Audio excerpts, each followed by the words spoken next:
ത്രിയേക ദൈവ തിരുനാമത്തിന് മഹത്വമുണ്ടാകട്ടെ. കർത്താവിൽ പ്രിയരെ, ഇന്നത്തെ തിരുവചന ധ്യാനത്തിനും ചിന്തയിലുമായി നിങ്ങളുടെ ശ്രദ്ധയിലേക്ക് ക്ഷണിക്കുന്ന വചനഭാഗം പൗലോസ് അപ്പോസ്തലൻ കൊരിന്ത്യർക്ക് എഴുതിയ 2-ാം ലേഖനം 7-ാം അധ്യായത്തിൻ്റെ 8 മുതൽ 10 വരെയുള്ള വചനഭാഗമാണ്. 2 കൊരിന്ത്യർ 7-ാം അധ്യായത്തിൻ്റെ 8 മുതൽ 10 വരെ വചനഭാഗം. പൗലോസ് അപ്പോസ്തലൻ കൊരിന്ത്യ സഭയോട് സുവിശേഷം പറഞ്ഞതിന് ശേഷം തൻ്റെ ലേഖനങ്ങളിലൂടെ വളരെ ശക്തമായി അവരെ പ്രബോധിപ്പിക്കുക പതിവുണ്ടായിരുന്നു. അപ്രകാരം കൊരിന്ത്യ സഭയ്ക്ക് താൻ ശക്തമായൊരു ലേഖനം എഴുതി ആ ലേഖനത്തിൻ്റെ 6-7 വാക്യങ്ങൾ കഴിയുമ്പോൾ തൻ്റെ ലേഖനത്തിൽ കാണുന്ന ചില പ്രത്യേകതകളെക്കുറിച്ച്, തൻ്റെ ലേഖനത്തിൽ റിഫ്ലക്റ്റ് ചെയ്ത ചില വിഷയങ്ങൾ, കൊരിന്ത്യ സഭയ്ക്ക് സൃഷ്ടിച്ച ചില ദുഃഖങ്ങളെക്കുറിച്ച്, ചില പ്രയാസങ്ങളെക്കുറിച്ചും അതിൻ്റെ കാരണങ്ങളെക്കുറിച്ചുമൊക്കെ പൗലോസ് അപ്പോസ്തലൻ പറയുന്നൊരു വേദഭാഗമാണിത്. എന്നെ വളരെ ആകർഷിച്ച ഒരു ഉപദേശമാണ് പൗലോസ് അപ്പോസ്തലൻ്റെ ഈ ഉപദേശം. കാരണം ഈ കാലഘട്ടത്തിൽ സുവിശേഷം കേൾക്കുന്ന നമ്മുടെ മനോഭാവങ്ങളോട് പൗലോസ് അപ്പോസ്തലൻ്റെ ഒരു സുപ്രധാനമായ സന്ദേശം ഇതിനകത്ത് ഒളിഞ്ഞു കിടക്കുന്നുണ്ട്. നമ്മളൊക്കെ സുവിശേഷം കേൾക്കുന്നവരാണെങ്കിലും ഈ നാളുകളിൽ നാം സുവിശേഷം കേൾക്കുന്നതിൻ്റെ പിന്നിലുള്ള ലക്ഷ്യം എന്താണ്? സുവിശേഷം കേൾക്കുന്ന ആളുകളിൽ 95% എന്ന് ഈ നാളുകളിൽ ഒരു കണക്ക് എനിക്ക് പറയേണ്ടി വരും. 95% ആൾക്കാരും അവർ ആ സുവിശേഷം കേൾക്കുന്നതിലൂടെ അവരുടെ ഹൃദയത്തിലുള്ള ദുഃഖങ്ങളെല്ലാം മാറിപ്പോയി അവരുടെ ഹൃദയത്തിലൊരു സമാധാനം ലഭ്യമാകുന്നതിന് വേണ്ടിയിട്ടാണ് അവർ ആഗ്രഹിക്കുന്നത്. വാസ്തവത്തിൽ സുവിശേഷം കേൾക്കാനുള്ള അവരുടെ അന്വേഷണവും ശ്രമവും എല്ലാം തന്നെ ഈ ഒരു പശ്ചാത്തലത്തിലാണ് രൂപപ്പെടുന്നത്. നമുക്കറിയാം, ഇന്ന് ധ്യാന കേന്ദ്രങ്ങളിലൊക്കെ ആളുകൾ ഓടിക്കൂടുന്നത് അവരുടെ ഉള്ളിൽ ആശ്വാസം തേടിയാണ്, സമാധാനം തേടിയാണ്. ദുഃഖങ്ങളും സങ്കടങ്ങളും ഒക്കെ മാറിപ്പോയി അതെല്ലാം ഇല്ലാതെയാകാനുള്ള വലിയൊരു ആഗ്രഹത്തിൻ്റെ ഒരു പശ്ചാത്തലത്തിലാണ് ഈ നാളുകളിൽ ആളുകൾ ധ്യാനത്തിന് വരുന്നത്. അപ്പം അതുകൊണ്ട് തന്നെ ഈ ലക്ഷ്യത്തോടുകൂടെ ധ്യാനത്തിൽ പങ്കെടുക്കാനായിട്ട് വരുമ്പോൾ കേൾക്കുന്ന സുവിശേഷം എന്ന് പറയുന്നത് ഹൃദയത്തെ മുറിപ്പെടുത്തുന്നതാണെങ്കിലോ, ഹൃദയത്തെ കുത്തി നോവിക്കുന്നതാണെങ്കിലോ അത് പലപ്പോഴും ഇന്ന് ആളുകൾക്ക് അക്സെപ്റ്റ് ചെയ്യാൻ പറ്റുന്നില്ല. വചനത്തിൻ്റെ ചില സ്വഭാവങ്ങളെക്കുറിച്ചൊക്കെ ബൈബിളിൽ നമ്മൾ കാണുന്നുണ്ട്. പാറയെ തകർക്കുന്ന കൂടം പോലെയാണ്, ഇത് അസ്ഥിമജ്ജകളെ തുളച്ചു കയറുന്ന വാള് പോലെയാണ്, ഹൃദയത്തിൻ്റെ ഉള്ളിലേക്ക് കയറുന്ന ഇരുതല വാളാണ്, ഇങ്ങനെയൊക്കെ പറയുന്നുണ്ട്. പക്ഷെ ഈ കാലങ്ങളിൽ സുവിശേഷം പറയുമ്പോൾ ആരെങ്കിലും വചനത്തെ ഇരുതല വാൾ പോലെ ഉപയോഗിച്ചാൽ, അല്ലെങ്കിൽ പാറയെ തകർക്കുന്ന കൂടം പോലെയൊക്കെ ഉപയോഗിച്ചാൽ പിന്നെ ആ ധ്യാനത്തിന് അധികം ആൾക്കാരൊന്നും പിന്നെ വരികയില്ല എന്നുള്ളൊരു സത്യമാണ്. കാരണം ഇന്ന് സുവിശേഷം കേൾക്കുന്നവരാരും വചനത്തിലൊരു കൂടം പ്രതീക്ഷിക്കുന്നില്ല. ഇന്ന് സുവിശേഷം കേൾക്കുന്നവരാരും വചനത്തിലൊരു വാള് പ്രതീക്ഷിക്കുന്നില്ല. ഇന്ന് സുവിശേഷം കേൾക്കുന്നവരെല്ലാം വചനത്തിൽ പ്രതീക്ഷിക്കുന്നത് വിശറിയും AC ഒക്കെയാണെന്നാണ് എൻ്റെ ഒരു കണക്കൂട്ടൽ. അതുകൊണ്ട് ഈ നാളുകളിൽ അങ്ങനെയൊക്കെ ഒരുപക്ഷെ എഴുതേണ്ടി വരും. ഇനി വചനം ചിലരൊക്കെ അങ്ങനെ തിരുത്തി എഴുതാൻ സാധ്യതയുണ്ടെന്ന്. വചനം എന്ന് പറയുന്നത് എയർ കണ്ടീഷൻ പോലെയാണ്, കൂളർ പോലെയാണ്. വചനമെന്ന് പറയുന്നത് ഫാൻ പോലെയാണ്, നിങ്ങളെ ആശ്വസിപ്പിക്കുന്നതും സാന്ത്വനിപ്പിക്കുന്നതുമാണെന്നൊക്കെ ഈ കാലങ്ങളിൽ ചില ആളുകൾ ഒരുപക്ഷെ വചനത്തെക്കുറിച്ചുള്ള നിർവചനങ്ങൾ മാറ്റി എഴുതിയേക്കാൻ സാധ്യതയുണ്ടെന്ന് എനിക്ക് ഈ നാളുകളിൽ തോന്നാറുണ്ട്. ഈ ഒരു ആശയവുമായി ബന്ധപ്പെട്ട ഒരു സുപ്രധാനമായ കാര്യമാണ് പൗലോസ് അപ്പോസ്തലൻ സംസാരിക്കുന്നത്. ഇന്ന് സുവിശേഷം എന്ന് പറയുന്നത് യഥാർത്ഥത്തിൽ പ്രഘോഷിക്കപ്പെടേണ്ട രീതിയിലല്ല പലയിടങ്ങളിലും പ്രഘോഷിക്കപ്പെടുന്നത്. എന്തുകൊണ്ട് അങ്ങനെ പ്രഘോഷിക്കുന്നു? അതിൻ്റെ കാരണം മനുഷ്യൻ്റെ ഹൃദയത്തിൽ സുഖമുണ്ടാകുന്നതിന് വേണ്ടിയിട്ടാണ്, അല്ലെങ്കിൽ പ്രസംഗം കേൾക്കാൻ ആളുകൾ വരുന്നതിന് വേണ്ടിയിട്ട് വചനത്തിൻ്റെ തനതായ ബ്രേക്കിംഗ് ക്യാരക്ടറിനെ മാറ്റിവെച്ച് അതിനോട് കോംപ്രമൈസ് ചെയ്ത് സൂത്തനിങ് ആയിട്ടുള്ള ഒരു അപ്രോച്ചാണ് പലപ്പോഴും ഈ നാളുകളിൽ നടത്തുന്നത് എന്നുള്ളത് സങ്കടകരമായ ഒരു വസ്തുതയാണ്. ഈ വേദഭാഗം കൊരിന്ത്യ സഭയോട് പൗലോസ് അപ്പോസ്തലൻ പറയുന്ന ഈ വാക്കുകൾ ഞാനൊന്ന് പറയാൻ ആഗ്രഹിക്കുകയാണ്. നിങ്ങളത് കേൾക്കുമ്പോൾ പൗലോസ് അപ്പോസ്തലനൊക്കെ എങ്ങനെയാണ് വചനം സംസാരിച്ചിരുന്നതെന്ന് നമുക്ക് കാണാനായിട്ട് സാധിക്കും. 2 കൊരിന്ത്യർ 7:8 പറയുകയാണ്, ഞാൻ ലേഖനത്താൽ നിങ്ങളെ ദുഃഖിപ്പിച്ചു എന്ന് വരികിലും ഞാൻ അനുതപിക്കുന്നില്ല. വളരെ കൃത്യമായി പറയാണ്, ഞാൻ ലേഖനത്താൽ നിങ്ങളെ ദുഃഖിപ്പിച്ചു എന്ന് വരികിലും ഞാൻ അനുതപിക്കുന്നില്ല. എന്ന് പറഞ്ഞാൽ എന്താണ്? പൗലോസ് അപ്പോസ്തലൻ്റെ ലേഖനം വായിച്ച കൊരിന്ത്യ സഭയ്ക്കുണ്ടായ ഇമോഷൻ എന്ന് പറയുന്നത് ശാന്തതയും ആശ്വാസവും അങ്ങനെ ഫ്രീഡവും സുഖവും ഒന്നും അല്ല, അവർക്ക് ദുഃഖമാണ് ഉണ്ടായതെന്നാണ് പറയുന്നത്. ദൈവത്തിൻ്റെ വചനം കേട്ട കൊരിന്ത്യ സഭയ്ക്കുണ്ടായത് ദുഃഖമാണ്. അവരുടെ ഹൃദയത്തിൽ ഭാരം നിറഞ്ഞു, അവരുടെ ഹൃദയത്തിൽ ദുഃഖം നിറഞ്ഞു.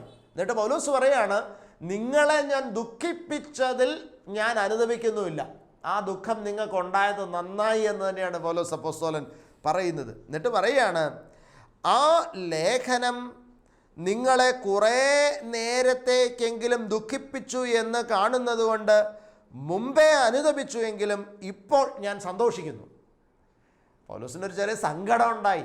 നിങ്ങൾ ആ ലേഖനം വായിച്ചപ്പോൾ നിങ്ങൾക്ക് വിഷമമുണ്ടായി, ദുഃഖമുണ്ടായി എന്നതിനെ ഓർത്ത് പൗലോസിനൊരു സങ്കടമൊക്കെ ഉണ്ടായി. പക്ഷെ പൗലോസ് പറയാണ്, ആദ്യം അങ്ങനെ ഒരു സങ്കടം എനിക്ക് ഉണ്ടായെങ്കിലും ഞാൻ ഇപ്പോൾ സന്തോഷിക്കുകയാണ്. പ്രിയപ്പെട്ടവരെ, ഇത് നമ്മൾ തിരിച്ചറിയേണ്ട ഒരു കാര്യമാണ്. സത്യത്തിൽ സുവിശേഷം നിങ്ങളെ ആശ്വസിപ്പിക്കുകയല്ല ചെയ്യേണ്ടത്. സത്യത്തിൽ സുവിശേഷം നിങ്ങളുടെ ഹൃദയത്തിൽ സാന്ത്വനവും ആശ്വാസവും ഒരു സുഖവുമല്ല സൃഷ്ടിക്കേണ്ടത്. സുവിശേഷം യഥാർത്ഥത്തിൽ നിങ്ങളുടെ ഹൃദയത്തിൽ വേദനയുള്ളവാക്കണം. ദൈവത്തിൻ്റെ വചനം നിങ്ങളുടെ ഹൃദയത്തിൽ വേദനയുള്ളവാക്കണം. എവിടെയൊക്കെ സുവിശേഷം കേട്ടിട്ട് മാനസാന്തരം നടന്നിട്ടുണ്ടോ അവിടെയെല്ലാം സുവിശേഷം കേൾക്കുന്ന വ്യക്തികളുടെ ഹൃദയത്തിൽ വേദന ഉണ്ടാകുന്നതാണ് നമ്മൾ കണ്ടിട്ടുള്ളത്. വേദന ഉണ്ടായവരിലാണ് മാനസാന്തരം ഉണ്ടായത്. സുവിശേഷം കേട്ടിട്ട് ഹൃദയം മുറിക്കപ്പെടാത്തവനാരും മാനസാന്തരപ്പെട്ടതായിട്ട് ബൈബിളിൽ നമ്മൾ കാണുന്നില്ല. അതുകൊണ്ടല്ലേ പ്രവാചകൻ, ഈ സുവിശേഷകൻ എന്നൊക്കെ ഉള്ള പദം തന്നെ ഒരു പുതിയ നിയമ പശ്ചാത്തലത്തിലും അല്ലെങ്കിൽ വളരെ റീസെൻ്റ്ലിയാണ് ഉപയോഗിക്കപ്പെട്ട് കാണുന്നത്. പഴയ നിയമ കാലഘട്ടത്തിലൊന്നും സുവിശേഷകൻ എന്ന് പറയുന്നൊരു പേരെ നമ്മൾ കാണുന്നില്ല. അവിടെ എല്ലാം തന്നെ പ്രവാചകൻ എന്ന പേരാണ് ഉപയോഗിക്കപ്പെട്ട് കാണുന്നത്. പ്രവാചകൻ എന്ന് പറയുന്നത് വളരെ ശക്തമായി സംസാരിക്കുന്ന, ദൈവത്തിൻ്റെ വചനത്തിൻ്റെ സത്യമുള്ള മർമ്മങ്ങളെ സത്യസന്ധമായി വിളിച്ചു പറയുന്ന ആളായിട്ടാണ് പ്രവാചകന്മാരെ നമ്മൾ കാണുന്നത്. പക്ഷേ ഈ കാലഘട്ടങ്ങളിൽ നാം പ്രവാചകന്മാരെ ഉദ്ദേശിക്കുന്നില്ല, അല്ലെങ്കിൽ പ്രവാചകന്മാരെ ഇഷ്ടപ്പെടുന്നില്ല. നമ്മളെ ആശ്വസിപ്പിക്കുന്ന ചില സുവിശേഷങ്ങളെയാണ് ഇഷ്ടപ്പെടുന്നത്.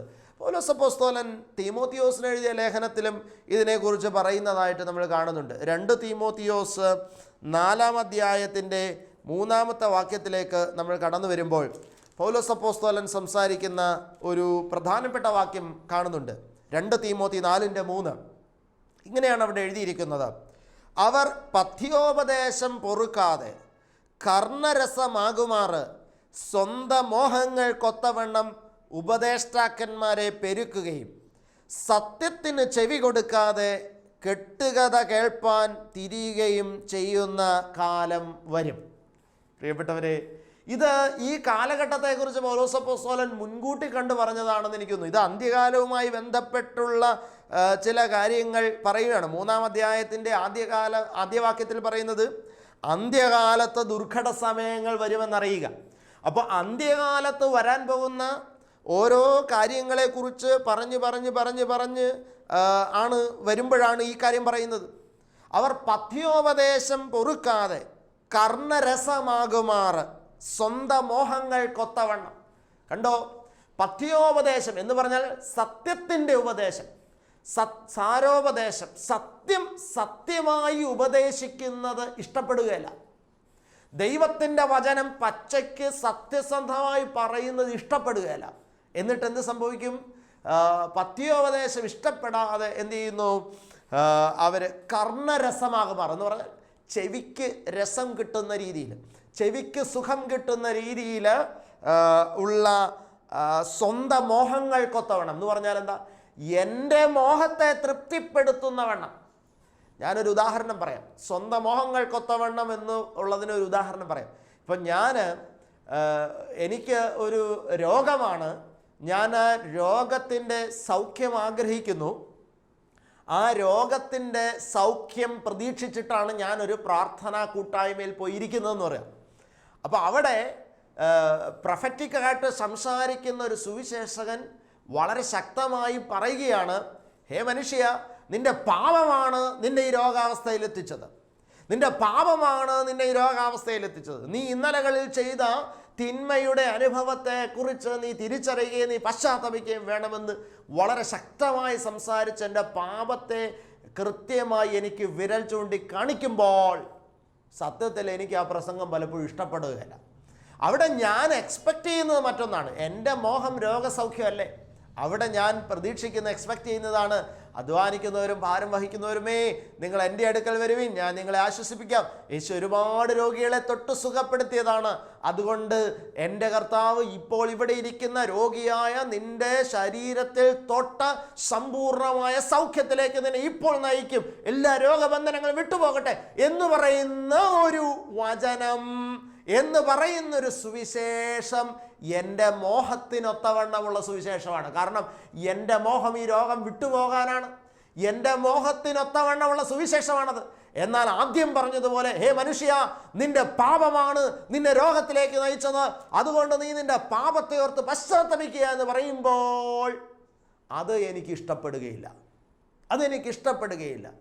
എന്നാൽ ഞാൻ രണ്ടാമത് പറഞ്ഞ മോഹത്തിനൊത്തവണ്ണമുള്ള സുവിശേഷമാണ് ഇന്ന് ഏറ്റവും കൂടുതൽ പ്രഘോഷിക്കപ്പെടുന്നത്. പല ആൾക്കാരും പറയുന്നുണ്ട്, എൻ്റെ അച്ഛാ, നമ്മുടെ മുന്നിൽ വരുന്ന ആൾക്കാർ അവർക്ക് ഒരുപാട് ആഗ്രഹങ്ങളില്ലേ, അവർക്കൊരു പ്രാർത്ഥനാ വിഷയങ്ങളൊക്കെ ഇല്ലേ, അച്ഛൻ വചനമൊക്കെ പറഞ്ഞു, പക്ഷെ ആ കൂടെ അവരുടെ സങ്കടങ്ങളൊക്കെ മാറൂട്ടോ എന്നൊക്കെ പറഞ്ഞു ഒന്ന് ആശ്വസിപ്പിച്ചും സാന്ത്വനിപ്പിച്ചും കൂടെ വിടച്ച. പ്രിയപ്പെട്ടവരെ, സത്യം സത്യസന്ധമായി വിളിച്ചു പറഞ്ഞ് മാനസാന്തരത്തിൻ്റെ സുവിശേഷത്തിലേക്ക് ജനത്തെ നയിക്കാനായിട്ട് നമുക്ക് സാധിക്കണം. വീണ്ടും 1 തീമോത്തി 4-ാം അധ്യായത്തിൻ്റെ 7-ാം വാക്യത്തിലേക്ക് വരുമ്പോൾ നമുക്കിങ്ങനെ കാണാം. 1 തീമോത്തി 4:7, ഭക്തിവിരുദ്ധമായ കിഴവിക്കഥകളെ ഒഴിച്ച് ദൈവഭക്തിക്ക് തക്കവണ്ണം അഭ്യാസം ചെയ്യുക. ഇങ്ങനെയാണ് പറയുന്നത്, ഭക്തിവിരുദ്ധമായ കിഴവിക്കഥകളെ ഒഴിച്ച് എന്ന് പറഞ്ഞാൽ എന്താണ്? സുവിശേഷം പറയുന്ന സമയത്ത് നീ കിഴവിക്കഥകൾ, ഭക്തിക്ക് വിരുദ്ധമായ കിഴവിക്കഥകൾ പറഞ്ഞ് സുവിശേഷം പറയരുതെന്നാണ്. ഈ നാളുകളിൽ ഏറ്റവും അധികം മാർക്കറ്റുള്ളത് കോമഡി സുവിശേഷ പ്രസംഗങ്ങൾക്കാണ്. കിഴവിക്കഥകൾ പറഞ്ഞ് ജനത്തെ സന്തോഷിപ്പിക്കുന്ന, ജനത്തെ രസിപ്പിക്കുന്ന സുവിശേഷങ്ങൾക്കാണ് ഇന്ന് ഏറ്റവും അധികം ആളുകൾക്ക് കേൾക്കാൻ ഇഷ്ടം. പ്രിയപ്പെട്ടവരെ, എന്നാൽ പൗലോസ് അപ്പോസ്തലൻ തീമോത്തിയോസിനോട് കൃത്യമായി പറയുന്നു, തീമോത്തിയോസേ, നീ സുവിശേഷം പറയുമ്പോൾ ഭക്തിക്ക് വിരുദ്ധമായ കിഴവിക്കഥകളെ നീ പറയരുത്. കിഴവിക്കഥകളെ ഒഴിച്ച് ദൈവഭക്തിക്ക് ഒത്തവണ്ണം അഭ്യാസം ചെയ്യുക. ദൈവത്തിൻ്റെ ഭക്തി, ദൈവത്തോടുള്ള ഭക്തി വർദ്ധിക്കത്തക്കവണ്ണമാണ് നീ നിൻ്റെ ജനത്തോട് സംസാരിക്കേണ്ടത്.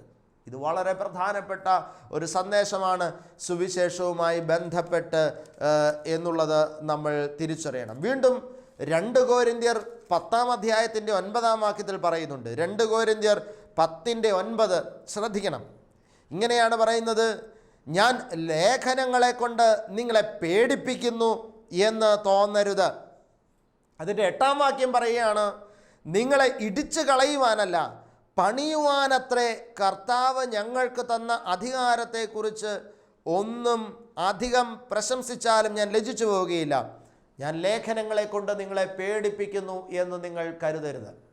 നിങ്ങളെ ഇടിച്ചു കളയാനും പൊളിച്ചു കളയാനും നിങ്ങളെ നശിപ്പിച്ചു കളയാനും വേണ്ടിയിട്ടൊന്നുമല്ല ഇത്ര ശക്തമായി ഞാൻ നിങ്ങളോട് സംസാരിക്കുന്നത്. വളരെ കൃത്യമായി പൗലോസ് പറയുകയാണ്, നിങ്ങളെ പണിയുന്നതിന് വേണ്ടിയിട്ടാണ്. എന്നിട്ട് പറയാണ്, ഞാൻ നിങ്ങളെ പേടിപ്പിക്കുന്നു എന്ന് നിങ്ങൾക്ക് തോന്നരുത്. ശക്തമായ ഭാഷയിലാണ് ഞാൻ സംസാരിക്കുന്നതെങ്കിലും ഇത് നിങ്ങളെ പണിയുന്നതിന് വേണ്ടിയിട്ടാണ്. വളരെ കൃത്യമായിട്ട് പൗലോസ് അപ്പോസ്തലൻ ഇവിടെ എഴുതി വച്ചിരിക്കുന്നത് എന്ന് ശ്രദ്ധിക്കണം. വീണ്ടും തീത്തോസ് 2:8 ഇങ്ങനെയാണ് പൗലോസ് പറയുന്നത്, ഉപദേശത്തിൽ നിർമ്മലതയും ഗൗരവവും ആക്ഷേപിച്ച് കൂടാത്ത പഥ്യവചനവും ഉള്ളവനായിരിക്കുക.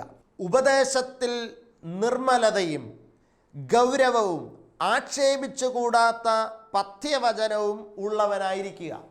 വളരെ കൃത്യമായി പൗലോസ് പറയുകയാണ്, ഉപദേശത്തിൽ നൈർമല്യം, നിർമ്മലത കാത്തു സൂക്ഷിക്കണം. നിർമ്മലത. ഒരു മനുഷ്യനോട് ദൈവത്തിൻ്റെ വചനം സംസാരിക്കണമെങ്കിൽ നിർമ്മല വചനം, ശുദ്ധമായ വചനം, മായം കലരാത്തത്, അതാണ് നൈർമല്യം എന്നതുകൊണ്ട് ഉദ്ദേശിക്കുന്നത്. ഇന്ന് സുവിശേഷം പ്രസംഗിക്കുമ്പോൾ അഡീഷൻസ് ചേർക്കപ്പെടുന്നു, മായങ്ങൾ ചേർക്കപ്പെടുന്നു. പലപ്പോഴും നിർമ്മലമായിട്ടല്ല, ശുദ്ധമായിട്ടല്ല. ഒരു വചനം എടുത്തു വെച്ചിട്ട് അതിനോട് ചേർത്ത് പല കാര്യങ്ങൾ ആഡ് ചെയ്യുമ്പോൾ സംഭവിക്കുന്നത് എന്താണ്? അതിൻ്റെ നൈർമല്യം നഷ്ടപ്പെടുന്നു. വചനം സത്യസന്ധതയോടെ ശുദ്ധമായ വചനമായിട്ട് സംസാരിക്കപ്പെടുന്നില്ല. വെള്ളം ചേർക്കുന്നു, ദൈവവചനത്തിൽ വെള്ളം ചേർക്കുന്നു, അത് പാടില്ലെന്ന് പറയുന്നുണ്ട്. വീണ്ടും പറയാണ് നിർമ്മലതയും ഗൗരവവും എന്ന് പറഞ്ഞാൽ ദൈവത്തിൻ്റെ വചനം വളരെ സീരിയസ് ആയിട്ടാണ് സംസാരിക്കേണ്ടതെന്നാണ് പറയുന്നത്. ദൈവവചനം സീരിയസ് ആയിട്ട് സംസാരിക്കേണ്ടതാണ്. ഇന്ന് പലപ്പോഴും ദൈവവചനം സംസാരിക്കപ്പെടുന്നത് ഗൗരവമായിട്ടല്ല. ഇന്ന് മനുഷ്യൻ വളരെ ലാഘവത്തോടു കൂടിയാണ് വചനത്തെ കേൾക്കുന്നത്. പലപ്പോഴും ഒരു എൻ്റർടൈൻമെൻറ്റ് സ്പിരിച്വാലിറ്റിയുടെ കാലഘട്ടമാണ്. ഇന്ന് കൺവെൻഷൻസ് എല്ലാം എൻ്റർടൈൻമെൻറ്റ് കൺവെൻഷൻസായി മാറുന്നു, എൻ്റർടൈൻമെൻറ്റ് റിട്രീറ്റ്സായി മാറുന്നു. പലതരത്തിലുള്ള ഫണ്ണാണെന്ന് കുട്ടികൾ, ചെറുപ്പക്കാരൊക്കെ അവിടെ എന്തെങ്കിലും ഫണ്ണുണ്ടോ എന്നാണ് ചോദിക്കുന്നത്. പ്രത്യേകിച്ച് ടീനേജേഴ്സിനും കുട്ടികൾക്കൊക്കെ ധ്യാനം നടത്തുമ്പോൾ ഫണ്ണാണ് കൂടുതൽ ഇൻവോൾവ് ചെയ്യിക്കാനായിട്ട് ശ്രദ്ധിക്കുന്നത്. അങ്ങനെ ഒരു എൻ്റർടൈൻമെൻറ്റ് സ്പിരിച്വാലിറ്റിയുടെ അന്വേഷണത്തിലാണ്. പക്ഷേ ഇവിടെ പൗലോസ് വളരെ ശക്തമായി സംസാരിക്കുകയാണ്, സുവിശേഷം വളരെ ഗൗരവത്തോടുകൂടെ പ്രഘോഷിക്കപ്പെടണം. വീണ്ടും പറയുകയാണ്, ആക്ഷേപിച്ചുകൂടാത്ത പഥ്യവചനവും ഉള്ളവനായിരിക്കുക. ആക്ഷേപിച്ചുകൂടാത്ത പഥ്യവചനം. പഥ്യവചനം എന്ന് പറഞ്ഞാൽ നിർമ്മല വചനം, സത്യസന്ധമായ വചനം. അതെ, ആ സത്യസന്ധമായ വചനം ഉള്ളവനായിരിക്കുക. വചനത്തിൽ നിന്ന് സംസാരിക്കുക. ആശയങ്ങൾ പറയലല്ല വേണ്ടത്, കഥകൾ പറഞ്ഞ് ആളുകളെ ഇതിലേക്ക് കൊണ്ടുവരികയല്ല. വചനമെടുത്ത് കാണിച്ചു കൊടുക്കുക. കണ്ടോ, വചനത്തിൽ ഇന്നതാണ് പറയുന്നത്. വചനം അനുസരിക്കാൻ വേണ്ടി വചനങ്ങൾ കോർത്തിണക്കിയുള്ള സുവിശേഷം സംസാരിക്കണം എന്നുള്ളതാണ് തീത്തോസിനോട് പൗലോസ് അപ്പോസ്തലൻ സംസാരിക്കുന്നത് എന്നുള്ളതാണ്. വീണ്ടും 2-ാം അധ്യായത്തിൻ്റെ തന്നെ 15-ാമത്തെ വാക്യത്തിൽ, തീത്തോസ് 2:15 വീണ്ടും പറയുന്നുണ്ട്, ഇത് പൂർണ്ണ ഗൗരവത്തോടെ പ്രസംഗിക്കുകയും പ്രബോധിപ്പിക്കുകയും ശാസിക്കുകയും ചെയ്യുക എന്നാണ് പറയുന്നത്. പൂർണ്ണ ഗൗരവത്തോടെ പ്രസംഗിക്കുകയും പ്രബോധിപ്പിക്കുകയും, പ്രബോധനം ആണ് ഇന്ന് നടക്കേണ്ടത്. പ്രബോധിപ്പിക്കുകയും പിന്നെ ശാസിക്കുകയും ചെയ്യുക, ശാസിക്കുകയും ചെയ്യുക. അപ്പോൾ ദൈവവചനം വെച്ച് ശാസിക്കാൻ തന്നെയാണ് ദൈവത്തിൻ്റെ ആത്മാവ് വളരെ ശക്തമായിട്ട് സംസാരിക്കുന്നത്. അപ്പം അതുകൊണ്ട് ഈ തരത്തിൽ നമ്മൾ ദൈവത്തിൻ്റെ വചനത്തെ ഉൾക്കൊള്ളാനും സ്വീകരിക്കുവാനുമായിട്ട് നമുക്ക് സാധിക്കണം എന്നുള്ളതാണ്. പ്രിയപ്പെട്ടവരെ, നമ്മൾ ആദ്യം എടുത്ത അടിസ്ഥാന വാക്യത്തിലേക്ക് നമ്മൾ മടങ്ങി വരികയാണ്. എന്നിട്ട് പൗലോസ് 2 കൊരിന്ത്യർ 7-ാം അധ്യായത്തിൻ്റെ 9-ാമത്തെ വാക്യത്തിൽ പറയുകയാണ്, നിങ്ങൾ ദുഃഖിച്ചതിനാലല്ല, മാനസാന്തരത്തിനായി ദുഃഖിച്ചതിനാൽ അത്രേ ഞാൻ സന്തോഷിക്കുന്നത്. നിങ്ങൾ സങ്കടപ്പെട്ടു എന്നുള്ളതല്ല, നിങ്ങൾ മാനസാന്തരത്തിനായി ദുഃഖിച്ചു എന്ന് പറഞ്ഞാൽ, ഞാൻ നിങ്ങളോട് ഗൗരവത്തോടെ, കർണസുഖമില്ലാതെ, നിർമ്മല വചനം സത്യസന്ധതയോടെ, പഥ്യോപദേശങ്ങളായി, ശാസനയോടെ സംസാരിച്ചപ്പോൾ നിങ്ങൾക്ക് ദുഃഖമുണ്ടായി. പക്ഷെ ആ ദുഃഖം നിങ്ങളെ മാനസാന്തരത്തിലേക്ക് നയിച്ചു എന്നുള്ളതിൽ ഞാൻ സന്തോഷിക്കുന്നു. അതാണ് പൗലോസ് പറയുന്നത്. അപ്പോൾ മാനസാന്തരത്തിലേക്ക് നയിക്കപ്പെടുന്നത്, വചനം കേൾക്കുമ്പോൾ ദുഃഖമുണ്ടാകുന്നിടത്താണ് മാനസാന്തരത്തിലേക്ക് നാം നയിക്കപ്പെടുന്നത്. എൻ്റെ സങ്കടങ്ങൾ പറയുന്നത്, പലപ്പോഴും ദൈവത്തിൻ്റെ വചനം പ്രഘോഷിക്കുന്നിടത്ത് സങ്കടങ്ങൾ പറഞ്ഞ് കരയിപ്പിക്കാറുണ്ട്. സങ്കടങ്ങൾ പറഞ്ഞ് കരയിപ്പിക്കും. പലപ്പോഴും റിട്രീറ്റിൻ്റെ ഒക്കെ മെഡിറ്റേഷൻസ് വരുമ്പോൾ ആ മെഡിറ്റേഷൻസിൽ അവരുടെ ഇമോഷണൽ ഇഷ്യൂസിനെ തൊട്ട് മെഡിറ്റേഷൻ നടത്തും. അവരുടെ രോഗികളാണെന്നുണ്ടെങ്കിൽ ആ രോഗത്തിൻ്റെ പെയിനൊക്കെ എക്സാജറേറ്റ് ചെയ്ത് പറഞ്ഞ് മെഡിറ്റേഷൻ നടത്തും. അതുപോലെ തന്നെ ക്രിസ്തുവിൻ്റെ കാൽവറിയിൽ ആണിയടിച്ചപ്പോഴും തുളച്ചപ്പോഴൊക്കെയുള്ള വേദനയെ എക്സാജറേറ്റ് ചെയ്ത് പലപ്പോഴും സുവിശേഷം പറയും. പക്ഷെ ഇവിടെയൊക്കെ ഉണ്ടാകുന്ന പ്രോബ്ലം, ദൈവത്തിൻ്റെ വചനം കേട്ടിട്ടുള്ള മാനസാന്തരമല്ല പലപ്പോഴും സൃഷ്ടിക്കപ്പെടുന്നത്. മാനസാന്തരത്തിൻ്റെ കണ്ണുനീരല്ല പലപ്പോഴും സൃഷ്ടിക്കപ്പെടുന്നത്.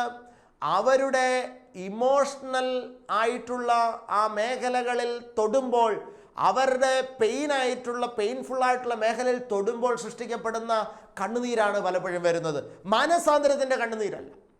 അതുകൊണ്ടാണ് ഈ സുവിശേഷം കേട്ടിട്ട് പോകുമ്പോഴും വീണ്ടും പഴയ ക്യാരക്ടർ തന്നെ പിന്നെയും പ്രകടിപ്പിക്കുന്നത്. മാനസാന്തരം നടന്നിട്ടില്ല, കരഞ്ഞു. കാര്യം പള്ളിയിൽ വന്ന് നന്നായി കരഞ്ഞിട്ടുണ്ട് പലരും, പക്ഷേ മാനസാന്തരം നടന്നിട്ടില്ല. മാനസാന്തരം നടന്നു എന്നുള്ളതിൻ്റെ പ്രത്യേകത എന്താണ്? ക്യാരക്ടർ ചേഞ്ച് ആവും എന്നുള്ളതാണ്. എൻ്റെ പഴയ സ്വഭാവം പോകും എന്നുള്ളതാണ് മാനസാന്തരം നടന്നു എന്നുള്ളതിൻ്റെ ലക്ഷണം. എൻ്റെ പഴയ സ്വഭാവം ഇല്ലാതെയാകും, എൻ്റെ പാപത്തിൻ്റെ സ്വഭാവമില്ലാതെയാകും, എൻ്റെ അശുദ്ധിയുടെ സ്വഭാവമില്ലാതെയാകും. ആ പഴയ ക്യാരക്ടർ സമ്പൂർണ്ണമായി ഇല്ലാതെയായി ഞാൻ പുതിയൊരു മനുഷ്യനായിത്തീരും. അതാണ് മാനസാന്തരത്തിൻ്റെ യഥാർത്ഥമായ ലക്ഷണമായിട്ട് നമ്മൾ കാണുന്നത്. ഈ മാനസാന്തരത്തിൻ്റെ അനുഭവത്തിലേക്ക് കടന്നു വരാൻ തക്കവണ്ണം നമ്മളുടെ ജീവിതത്തിൽ വചന കേൾവി മുഖാന്തരമാകണം എന്നുള്ളതാണ് പൗലോസ് അപ്പോസ്തലൻ സംസാരിക്കുന്നത്. വീണ്ടും 10-ാമത്തെ വാക്യത്തിൽ പറയുകയാണ്, ദൈവഹിത പ്രകാരമുള്ള ദുഃഖം അനുതാപം വരാത്ത മാനസാന്തരത്തെ രക്ഷയ്ക്കായി ഉളവാക്കുന്നു, ലോകത്തിൻ്റെ ദുഃഖമോ മരണത്തെ ഉളവാക്കുന്നു. കണ്ടോ? അപ്പോൾ ലോകപ്രകാരമുള്ള ദുഃഖം മരണത്തെയാണ് ഉളവാക്കുന്നത്. എന്നാൽ ദൈവഹിതപ്രകാരമുള്ള ദുഃഖം, ഇവിടെയാണ് നമ്മളൊരു കാര്യം തിരിച്ചറിയേണ്ടത്. ദൈവഹിതപ്രകാരമുള്ള ദുഃഖങ്ങളുണ്ട്. അപ്പോൾ എല്ലാ ദുഃഖവും ഇല്ലാതെയായി തീരുന്നതല്ല ആധ്യാത്മികത. നിങ്ങൾ മനസ്സിലാക്കണം. എല്ലാ ദുഃഖങ്ങളിൽ നിന്നുമുള്ള രക്ഷപ്പെടലല്ല ദൈവം കൂടെയുള്ള അനുഭവം. ദൈവഹിതപ്രകാരമുള്ള ദുഃഖവുമുണ്ട്. അപ്പോൾ ദൈവഹിതപ്രകാരമുള്ള ദുഃഖം എൻ്റെ ജീവിതത്തിൽ വരിക തന്നെ ചെയ്യണം. ദൈവഹിതപ്രകാരമുള്ള ദുഃഖത്താൽ എൻ്റെ ഹൃദയത്തിൽ മാനസാന്തരത്തിൻ്റെ അനുഭവം ഉണ്ടാകണം. ഇത് വളരെ പ്രധാനപ്പെട്ട ഒരു കാര്യമാണ് പ്രിയപ്പെട്ടവരെ. അതുകൊണ്ട് ദൈവഹിതപ്രകാരമുള്ളൊരു ദുഃഖത്തിലേക്ക് എൻ്റെ ഹൃദയം നയിക്കപ്പെടാനായിട്ട് എനിക്ക് സാധിക്കണം എന്നുള്ളതാണ്.